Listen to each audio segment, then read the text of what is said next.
Hello guys! Magluluto ko ngayon ng inagang baka guys. Ito yung baka ko guys. Tapos ito naman yung sibuyas, kamatis, saka luya. Ito naman yung chay. Yung ating mais. Yung ating repolyo. Meron tayo dito patatas guys.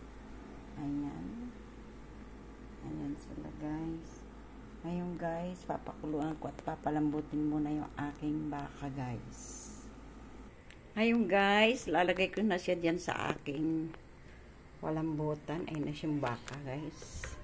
Ating siyang tatakitan. Ayan.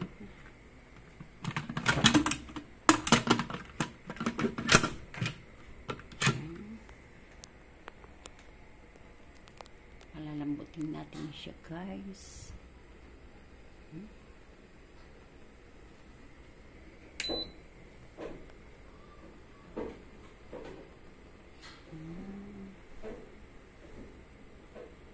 Dito na natin para mabilis lumambot.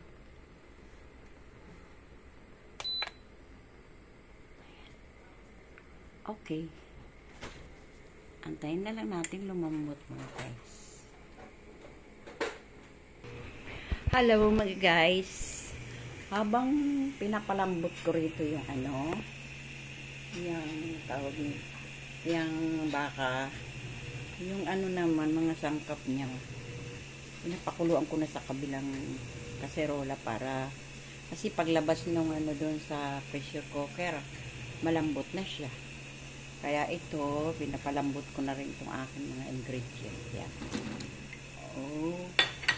Patatas, saka yung ating mais. Yan, palalambutin ko na rin siya guys. Para pag linipat ko mamaya yung pinalambot kong baka. Eto na. Lipat ko na rin siya dyan guys. Ayan muna natin guys. Ngayon guys, pwede na natin ilipat to. Ayan, ililipat ko na siya guys. Malambot na yung ating baka. Lalagay ko siya dito. Ayan, luto na rin yung aking mga sangkap. Wait lang guys, ililipat ko lang siya.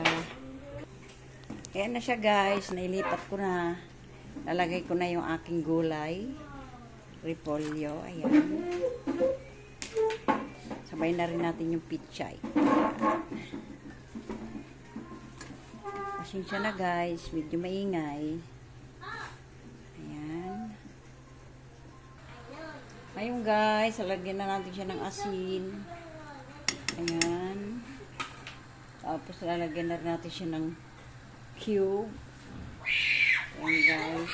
Ang aking apo napakaingay. Lagyan natin siya nito guys. Pampalasa. Parang patis. Ganun.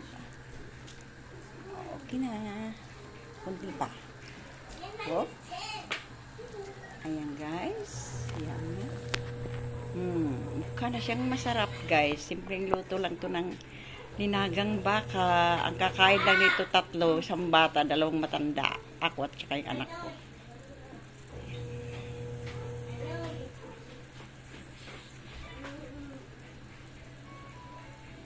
Mukha na siyang masarap. Ganyan lang guys. Kasimple ang luto ko.